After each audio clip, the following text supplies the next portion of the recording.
Welcome to the Dublin Bible Talks, midweek Bible talks for workers in Dublin. I'm Cameron Jones. Leadership is a complex job, but what qualities are needed for a leader of God's people? In 1 Samuel 14, we get a contrast to the new but failed King Saul.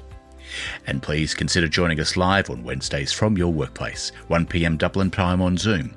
It's a simple way of identifying as a Christian in your workplace. Simply use the link bit.ly/DublinBibleTalks. That's bit.ly/DublinBibleTalks.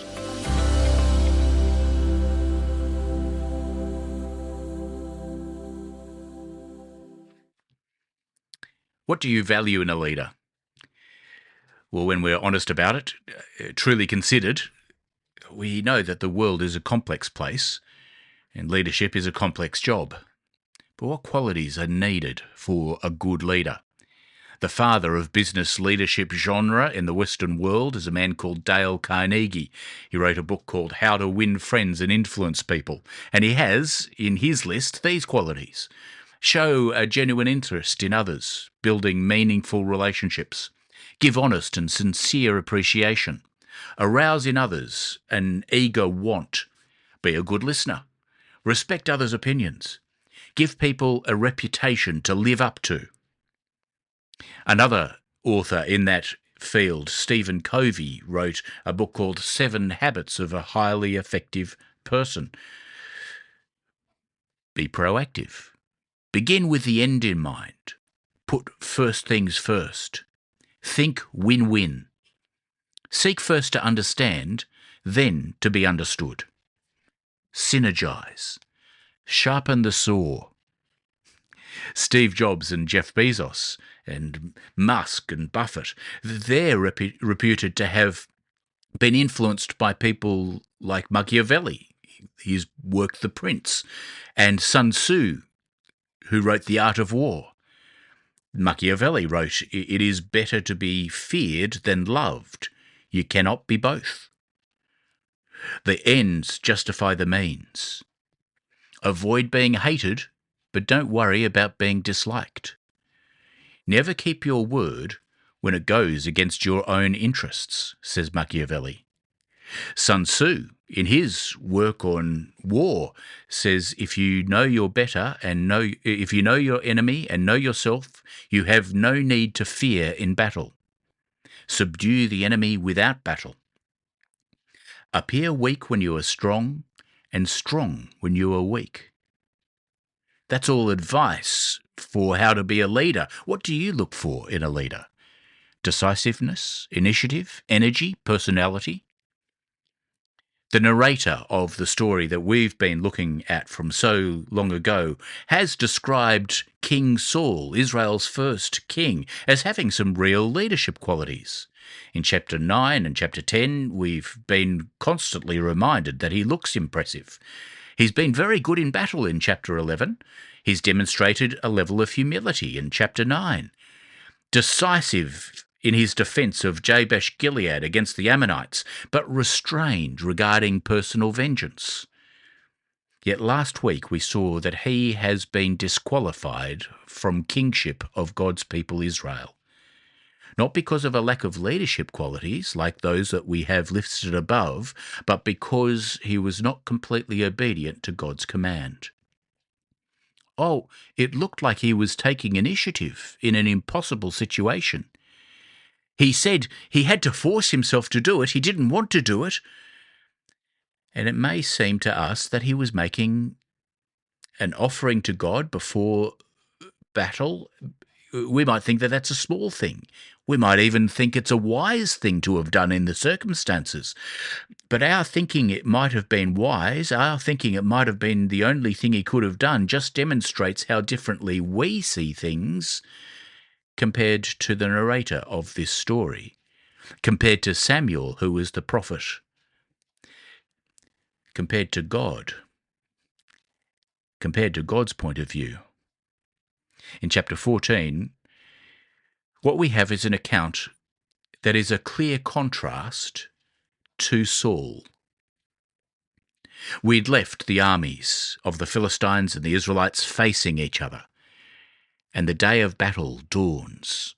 the massive army of the Philistines, equipped with the very best war technology of the day, versus Israel, who now number only 600 fighting men, with only 2 swords between them, the rest of them holding farm equipment. Verses 1 to 15 introduces Jonathan's day of action. Verse 1, one day Jonathan, son of Saul, said to his young armour-bearer, "Come, let's go over to the Philistine outpost on the other side." Verses 1 to 5 paints the scene, and we get Jonathan's plan. It's the second time in this account of Saul that our focus is instead directed to Saul's son, Jonathan. We remember the sortie that he had made, that made Israel a stench in the nose of the Philistines in chapter 13, verse 4. Jonathan seems to be a man of action. His first attack had been quite successful. It looks like he's going to have another go. But notice a little detail at the end of verse 1. He did not tell his father. Perhaps he didn't think his father would approve.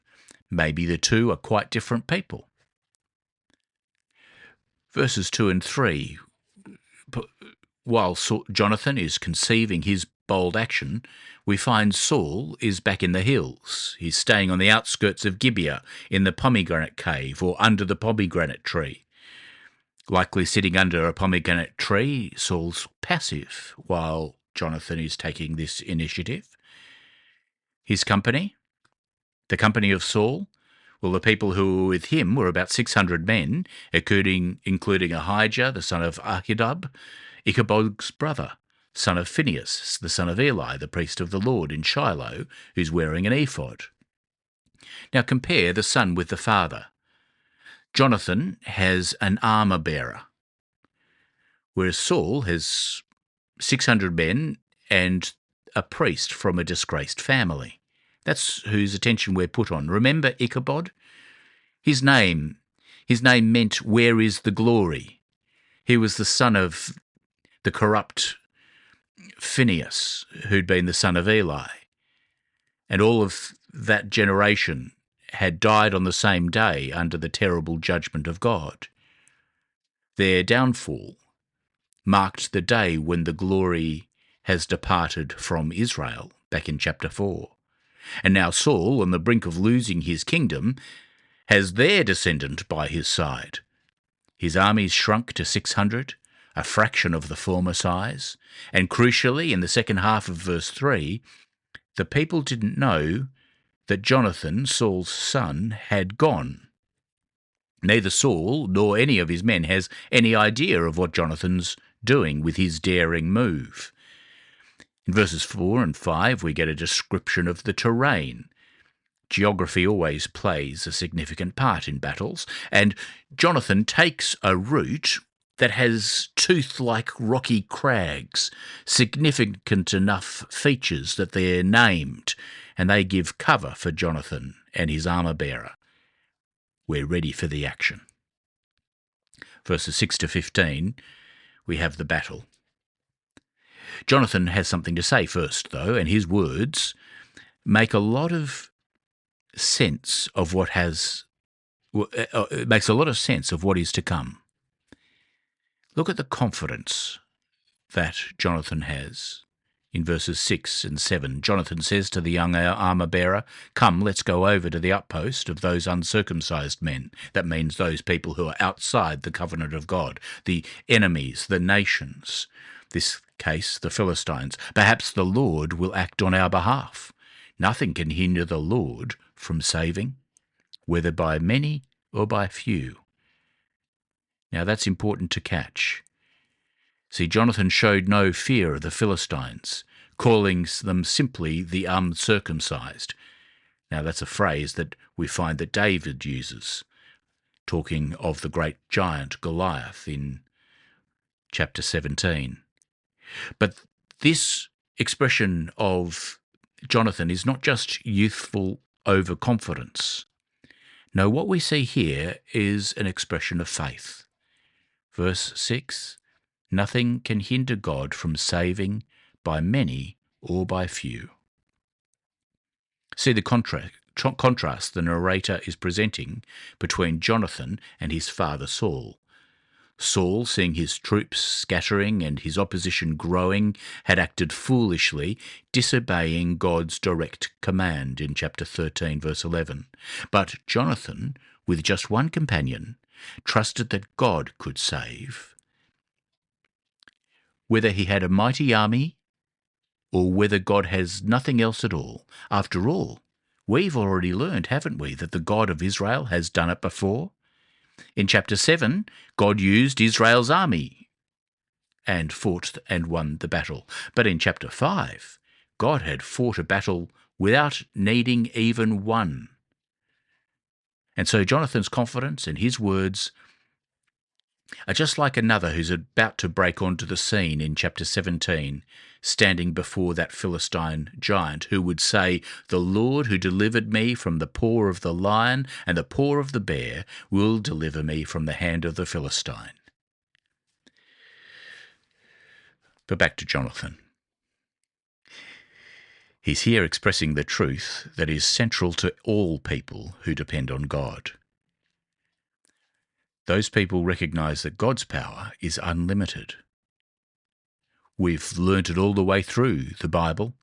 Genesis 18:14, "Is there anything too hard for the Lord?"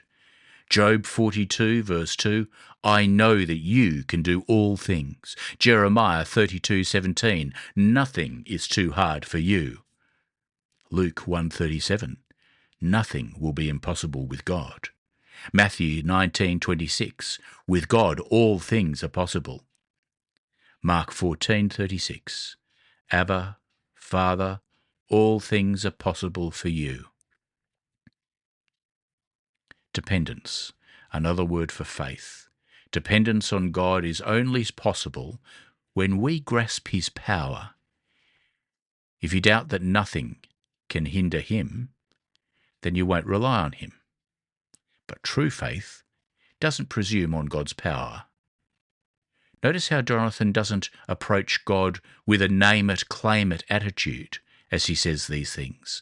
I mean, that kind of thing is dangerously common in some circles, but that's not the kind of faith that Jonathan is expressing. No, true, authentic reliance on God instead humbly submits to God's will. Did you see how Jonathan expressed it in verse 6? He says, "It may be that the Lord will work for us." And that may remind you of the attitude of another prayer, 1,000 years after Jonathan. "Abba, Father, all things are possible for you, yet not what I will, but what you will." And that is such a contrast to Saul. This trust is what Saul lacked in the previous chapter.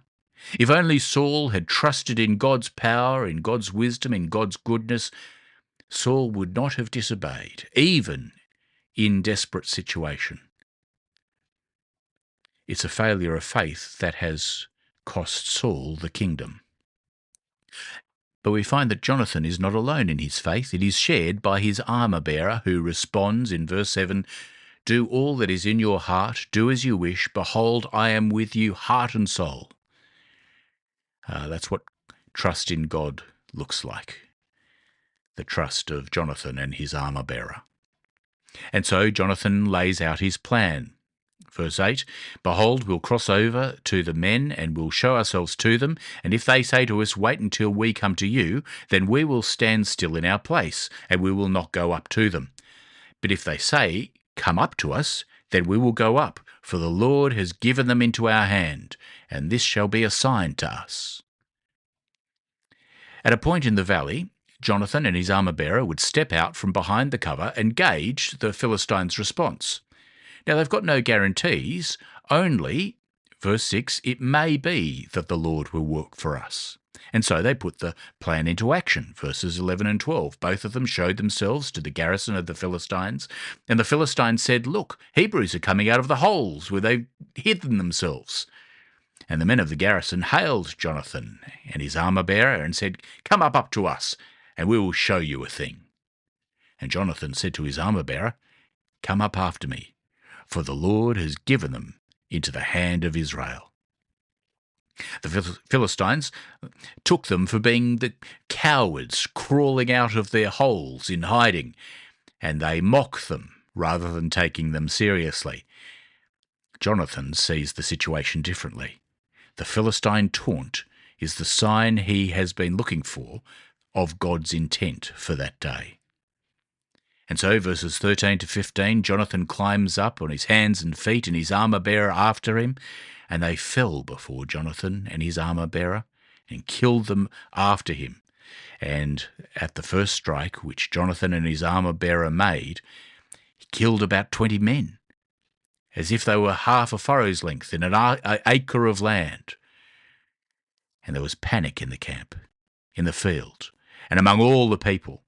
The garrison and even the raiders trembled. The earth quaked, and it became a great panic. These two young Israelites, scrambling up the rocks, took the Philistines by complete surprise, striking down between them about 20 men. But that was just the beginning. Panic spreads through the whole of the Philistine force, even reaching the raiding parties who were now miles away. Terror took hold of them, and then the earth itself shook. The unseen hand of God's at work here. And that overwhelming army of the Philistines, well, they're now trembling with fear. In verses 16 to 23, the narrator takes us back as if there's a shift in the camera shot, back south to where Saul is. He's still on the higher ground in Gibeah under his pomegranate tree. And Saul has no idea what's happening across the valley. He's not watching. He had people to do that for him. And the watchmen of Saul in Gibeah of Benjamin looked, and behold, the multitude were dispersing here and there, verse 16. The Philistine army are melting away.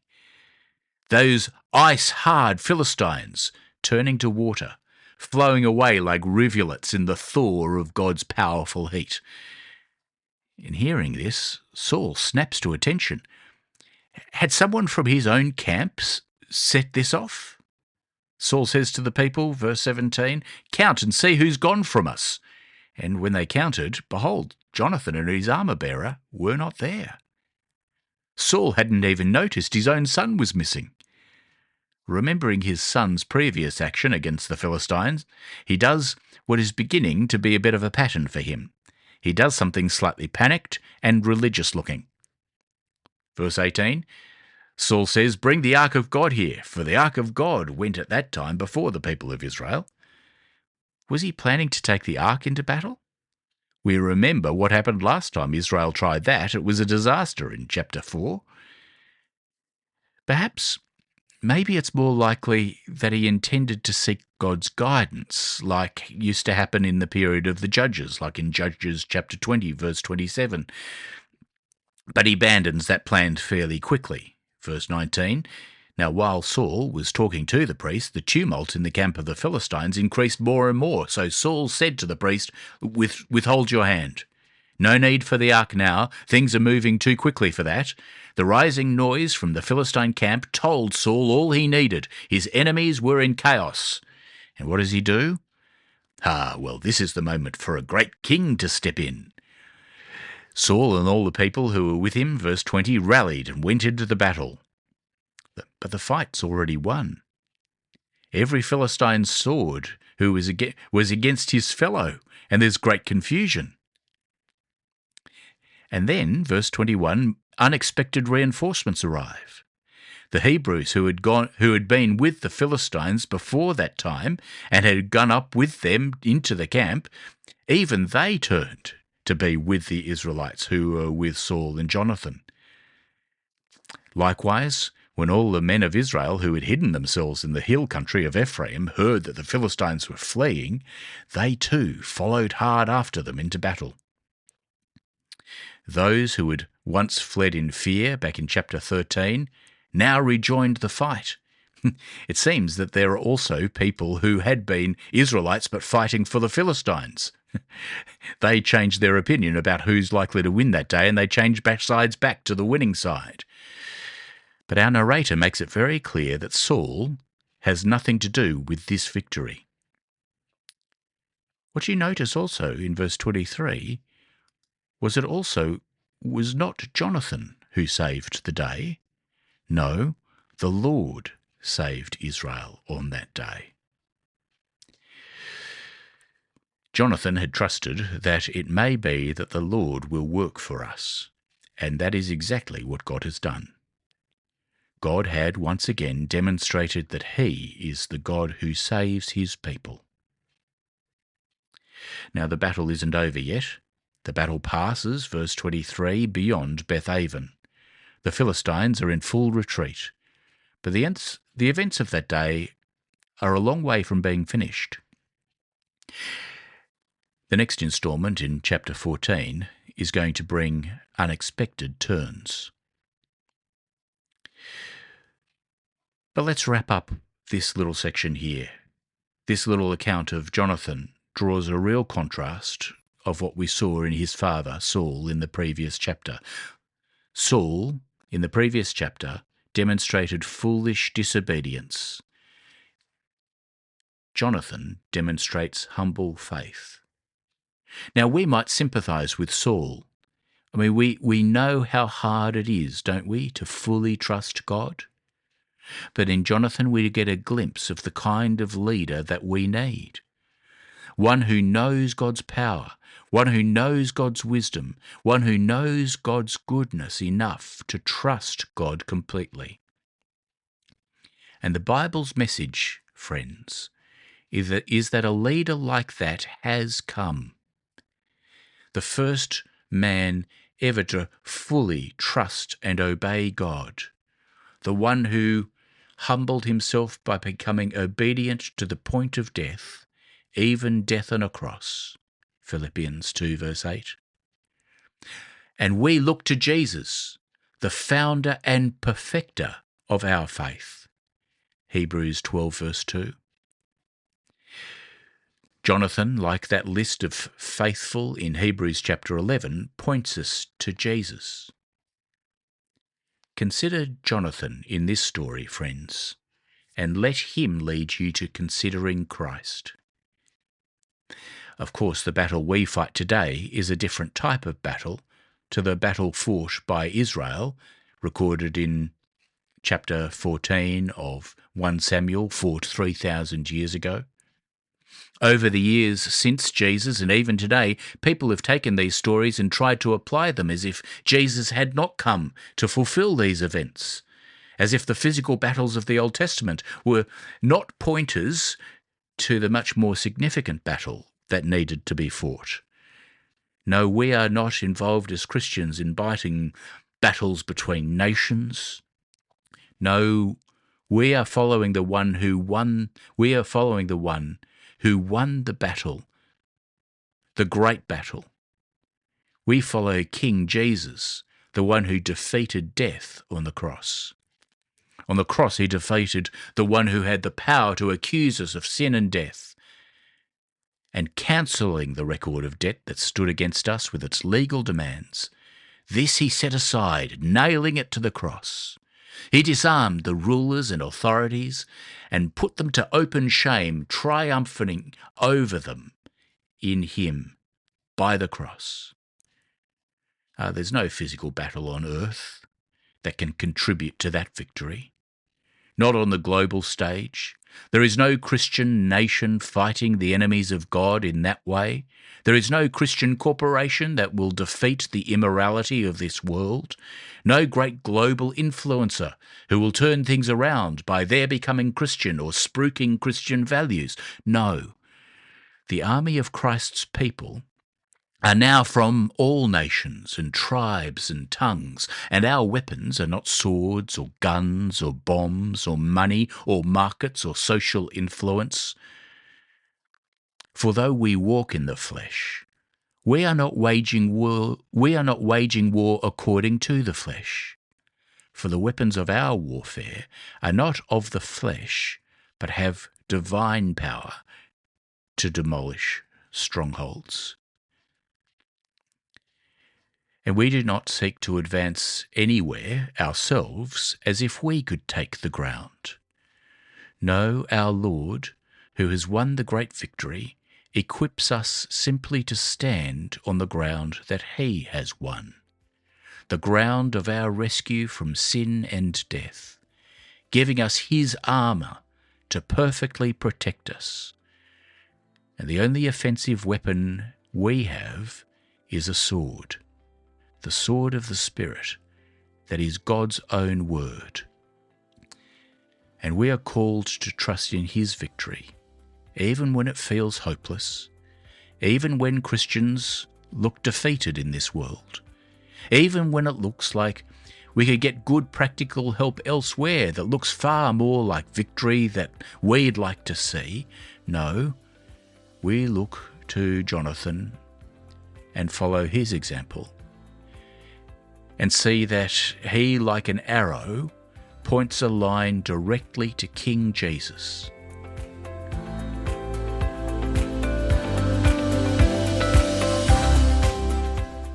Thank you for listening to the recording of the Dublin Bible Talks. You can join us in real time on Wednesdays at 1 p.m. Dublin Time on Zoom, bit.ly/Dublin Bible Talks. That's bit.ly/Dublin Bible Talks.